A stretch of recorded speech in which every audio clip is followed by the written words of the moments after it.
Now it says preparing to live stream, setting up your meeting for YouTube. It'll be live in a sec here.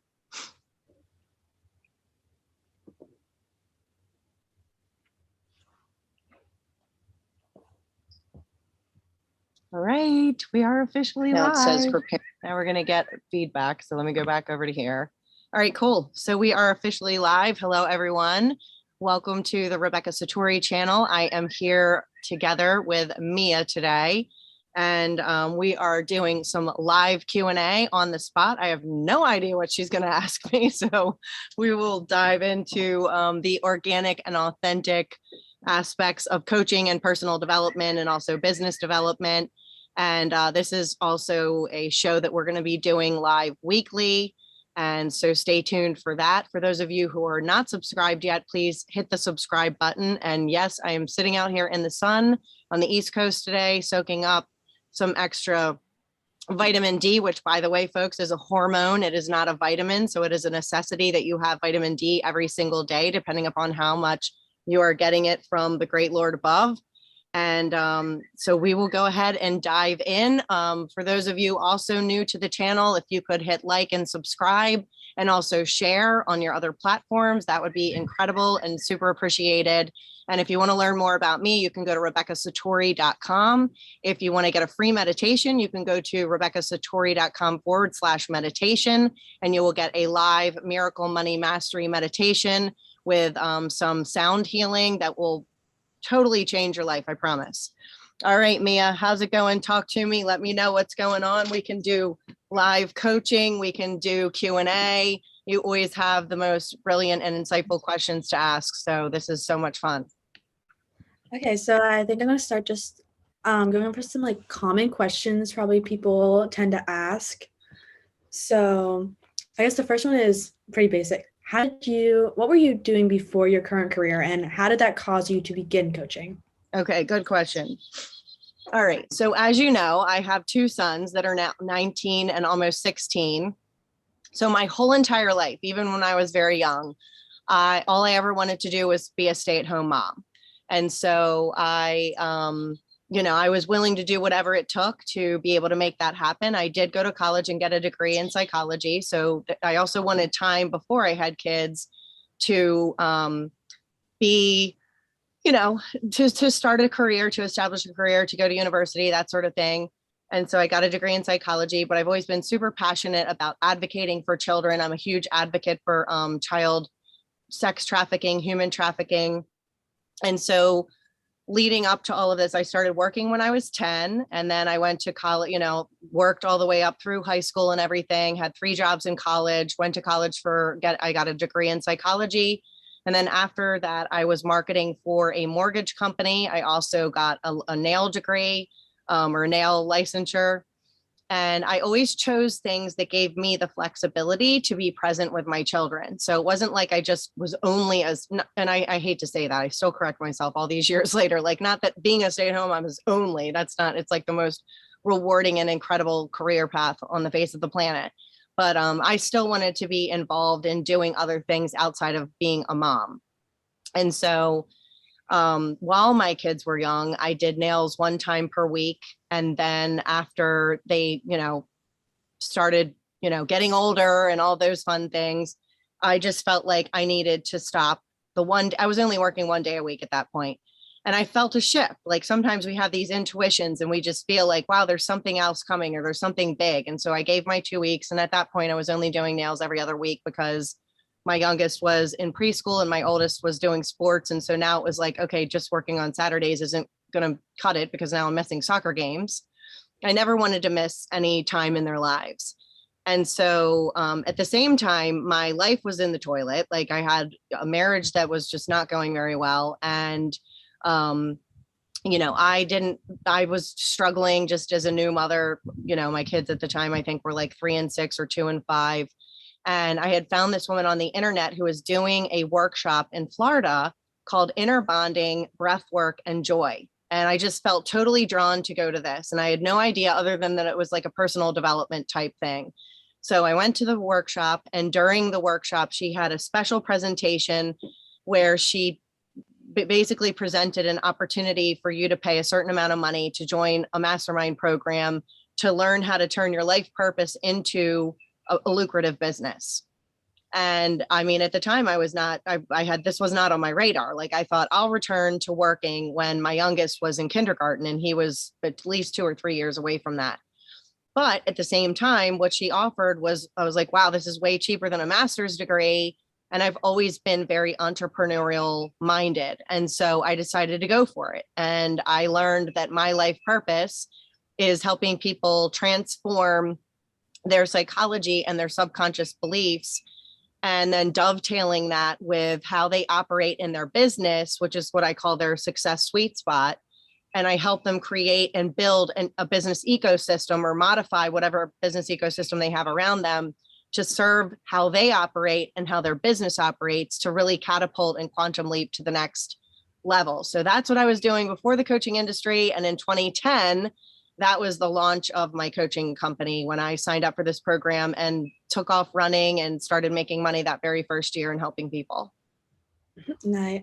So you said that you felt drawn to like this workshop. Do you feel like you've always been very in touch with your intuition and your I think women tend to be more in touch with this, we could call it like mother's intuition. When I was a young mother, there were definitely times where I would maybe take my kids to the doctor, and the doctor would recommend or say something, and I would think, that doesn't feel right to me. And instead of giving my power and authority away, like I've learned this over the years, I didn't necessarily know that then, but I've, obviously been in the coaching industry now for 12 years. And so I've learned I need to run things through what I would call my own truth gamut. So it's like, you can seek advice, you can seek expertise, you can do research, you can gather all kinds of things outside of you. But you have to remember that the ultimate authority of the most highest and divine knowledge is within you. So I would say, yes, I think sometimes prematurely people could call it like, oh, well, I had a gut feeling. Or another great example is, if you've ever been around someone, or let's say you've gone to a party and you're like, I just don't like that person and I don't know why. So like at a very basic level, that's actually a demonstration of your intuition. And so if you're intentional about developing your intuition, like I was, I mean, I actually took mediumship training, and, I've done a lot to develop my intuition, not just on a hobby type level, but on a professional, serious, intentional level as well. And so we all know, I mean, this is an interesting concept, right? Because like your generation, you grew up knowing about your intuition, like your mom probably talked to you about it. And there are probably people in your peer group that perhaps didn't grow up with a mom like myself or your mom who actually spoke about, when my kids were growing up, I would say, well, how does it make you feel to treat your brother this way? Or how does it make you feel when you eat this food? And just doing that as a parent can help your child develop those intuitive, or reconnect, I would say, because we're born with this. So it's reconnecting with the sharpest level of that level of intuitiveness. So I think everyone on the face of the planet, to some degree or another, at least can understand the concept of a gut feeling, or I went to a party and I don't like this person and I don't know why, or you meet someone and you're drawn to them and you're like, gosh, I feel like I've known you forever. That, all of those things, that's all part of being an intuitive person. And I believe that we do magnetize things to us based upon our resonance and our frequency and how we're thinking and feeling and acting. You said before that you identify as a very like spiritual person. Like, how do you think that goes in hand with I think some people, it might confuse some people, but like going in hand with like religion and how you grew up, or how, Yeah. like, how you decided where you are now? Yeah, great question. So one thing I heard a long time ago that I felt like really encompassed this, religion versus spirituality concept is, religion tends to try and prove, and spirituality wants to share. And that just really resonated with me. It really made a lot of sense to me. Like, I was brought up Catholic. So this is an interesting, full circle time period that I'm in my life. And so I grew up Catholic, and I baptized both of my children. And I grew up going to a Catholic church that I was brought up in. And so I always had a really fantastic foundation of knowledge of the Bible and stuff like that. And then, as a young mom in my early 30s, late 20s, early 30s, I hosted a Bible study group. I did what is it? The Purpose Driven Life, which that pastor has been said to be corrupt. So I'm just going to leave the sentence, a period at the end of that sentence. But there's still things that you can take. And I think this is an important point is we are living in an unprecedented time. Like this, what's happening on earth right now has never happened before in the history of all of humanity. And so we look at these systems and we're starting to see so much corruption that's happening in the medical systems, in the court systems, in the school systems, like period. What people don't understand sometimes is that they tend to see some corruption and they think like, oh, that's completely not good. And it's, a technology that's being used for not good things, for nefarious things or all kinds of things. But everything is neutral, and it's the meaning that you place upon it or the intention that you put towards something that makes it be something that you could leverage for good or for bad. And so even though my firm belief, because again, I trust what happens in here, I get like a resonance. So when we talk about intuition, I feel like when you develop it to a master level, that you end up just having a resonance. And so I will immediately get an answer for most things, not all, of like, this is true or this is false. And so I know that, what I've heard about that particular pastor is very much so true. But the works that were developed and put out, there can be good that was still gathered from that. And so that time period that I did some pretty intense study with the Purpose Driven Life, like it was, there were benefits to me that are still serving me now.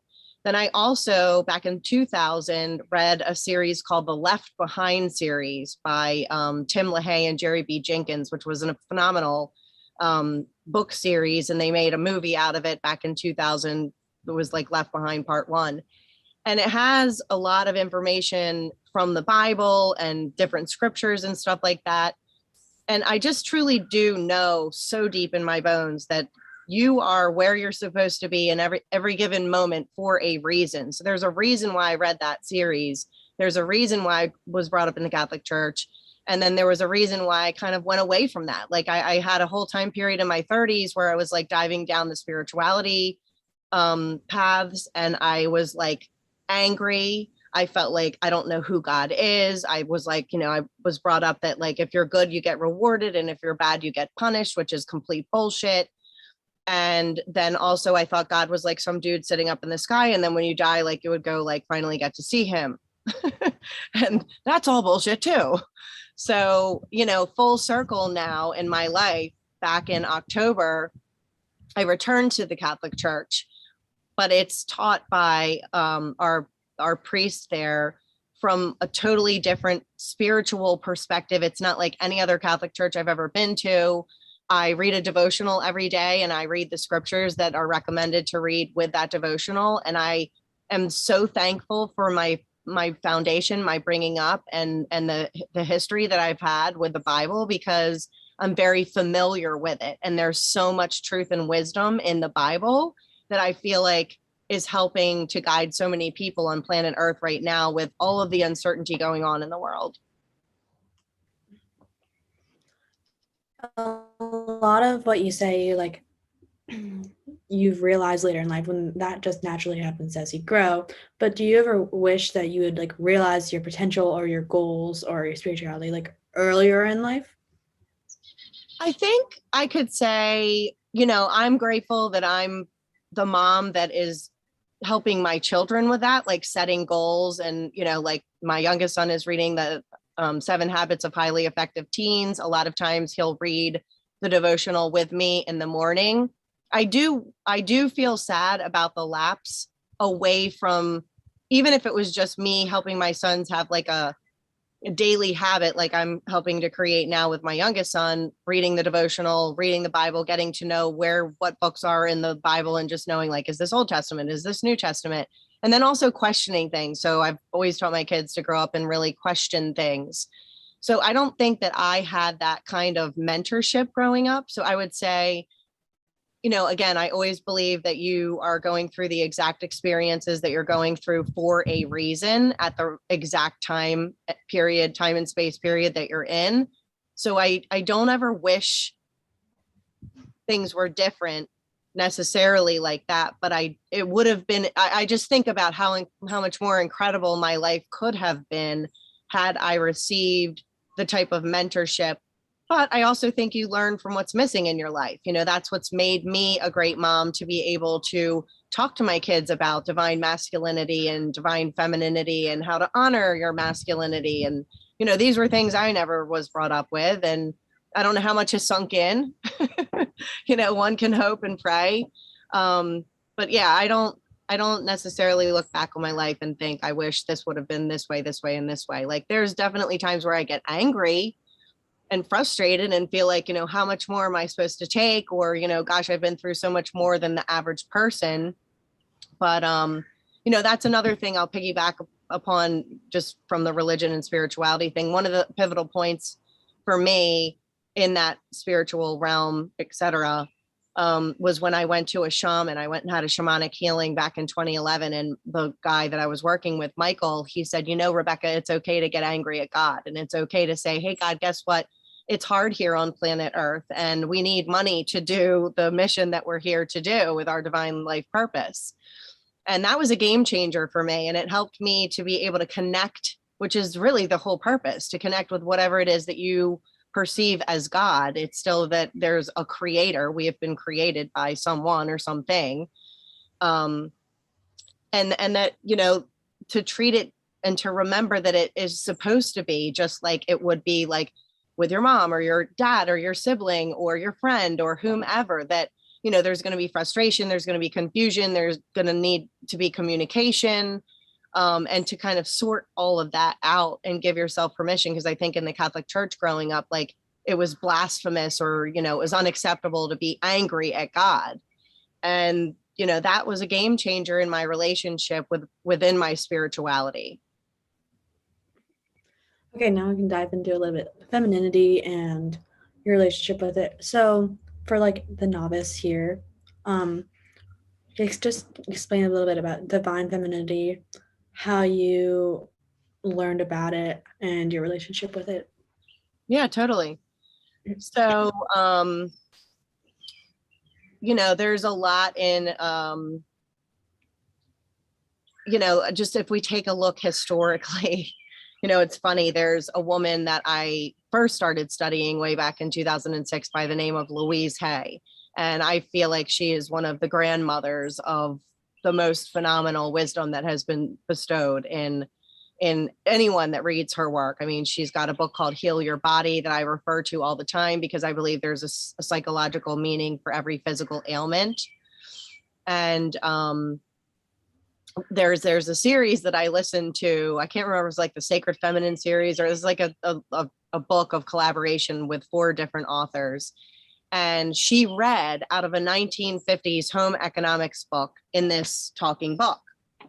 And it was like, noted to women, of course, right? And so like in school, it's like, if you think about like your grandmother, your great grandmother, they're going through school and this is what's being taught to them. And it's like, do this, and this. And then when your husband's getting home, make sure the children are neat and tidy, and make sure you're neat and tidy, and make sure the home is neat and tidy, and offer him a glass of lemonade and tell him to lie down and ask him if he wants his feet rubbed. Don't speak of anything that went on in your day. And, she was kind of joking during this book where it's like, what do you like, duct tape the kids and shove them in the closet and tell them to shut the heck up? And, but basically it was like, sacrifice yourself as a woman for anything that a man needs. And we've lived in this world. We've lived in a man's world for many, many years. And, I love men. Men are amazing. And there's beauty in the divine masculine too, but there has to be polarity and collaboration. And when it's like healthy masculine and feminine, it's absolutely beautiful. But what we just referenced from this home economics book from the 1950s is completely unhealthy. And so to think about, wow, that was just like 70 years ago. 70, 60 years ago. That's not that long ago. And so when we think about that, especially in my world where we talk about psychology and how someone thinks the way they think and why they think the way they think, then, you know, that has been passed down for generations. And women still, even in 2022, are sacrificing themselves, or they're not being valued as, you know, extensively as they could or should or would be, you know, in the workplace. Men are still getting paid more than women. In fact, someone was telling me recently that the number one reason why women don't get paid as much as men in the workplace is because they don't ask for what they're worth.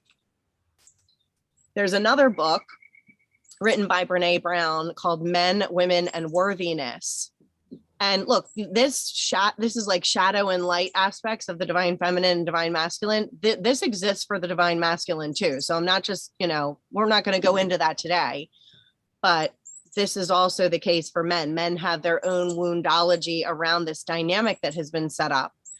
And so anyways, in this book, Men, Women, and Worthiness, there's a whole list of 10 things that I forget what organization recommends that women do, but it goes through the list and it's like, basically be seen, not heard, you know, do this, you know, use your resources for looking as beautiful as you possibly can. And then any extra time that you have should be re-poured back into, you know, looking a certain way.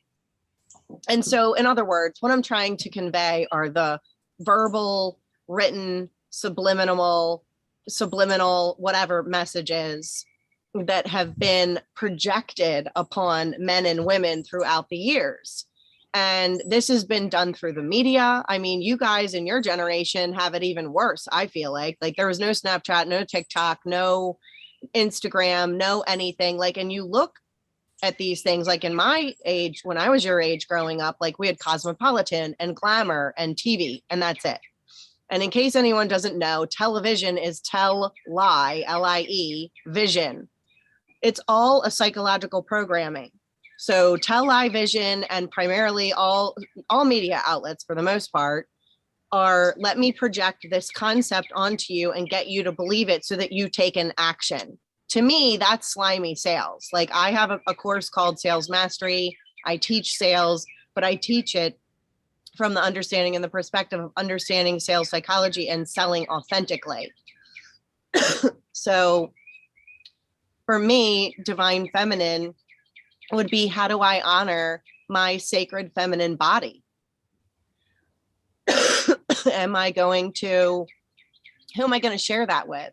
When am I going to share that with someone? But then also on a daily basis, what does self-care look like? Like, was anybody talking about feminine self-care back in the 50s and 60s and 70s? Oh no, not at all. So those are just some basics to really think about.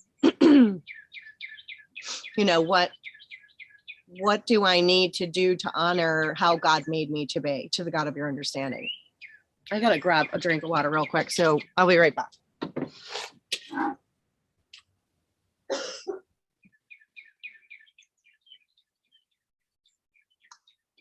All right, go for it, sister. What's your next question? Okay, so and we'll make this the last question because we're gonna do this again next week. Are there times that you have felt that being a woman in your work, or not just with like divine feminine, but entrepreneurship, it's left you without the same opportunities as a man has been given in your same field? Okay, so I have definitely had a totally different lifestyle. I'm just looking here because I think we've got, somebody posted a couple of questions, but I think I missed it. Oh, here we go, live chat. All right, looks like spams. Well, some, I don't know. We've got some stuff. The masculine energy was not so divine. Was it the dark age masculine energy was everything but divine? So it's time to even the score and balance the scales of all times. Yeah, that's a good point. I think your name is pronounced Shayna. That's a really pretty spelling. Beautiful.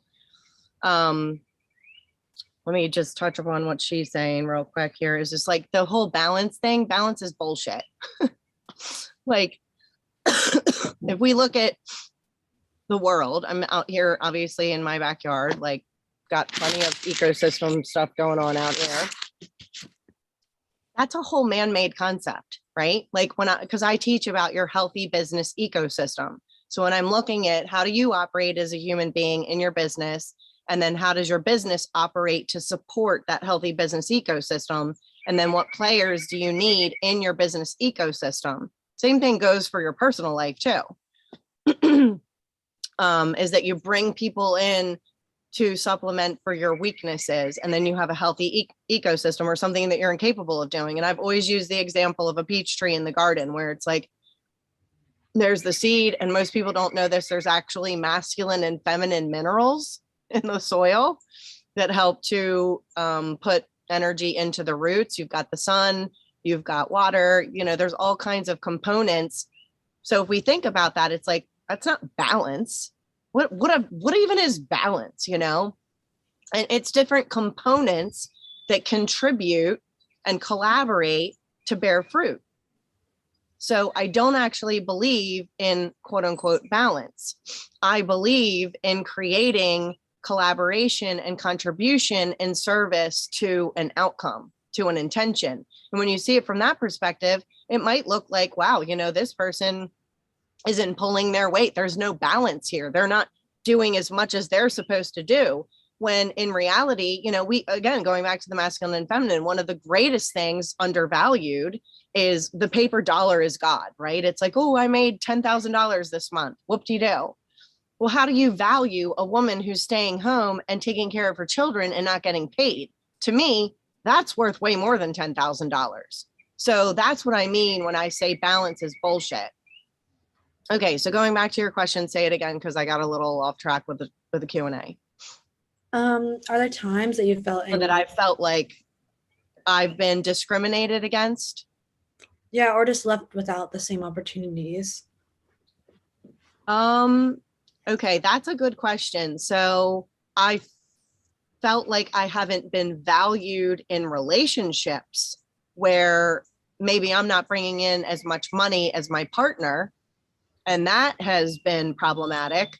But it also depends upon who you're with. So if you're with somebody who values what I just mentioned, like raising your children or taking care of a home or landscaping a property, like there's so much value that someone can bring, even with their presence. Like a woman's presence can bring so much value in her love. And that man can then end up making more money in their business or in their job because of that. So no, I have not personally had that experience. I know it's obviously very common, but I also haven't had the normal go back to another word that's made up and totally false, normal, because I never really worked. So straight out of college, I worked at a mental institution in a children's unit. And I got paid like $8 or $10 an hour. So I don't feel like I didn't have any discrimination there. And then I did some marketing for a mortgage company. I didn't really have discrimination there, but that was also short-lived. And then I was doing nails at a high-end nail salon for a while, and that was predominantly women. So I never felt that there. I never felt like I didn't have the same kind of opportunities, but I also was born in the 70s. So like, I feel like that my generation hadn't really experienced that, like perhaps my mother's generation.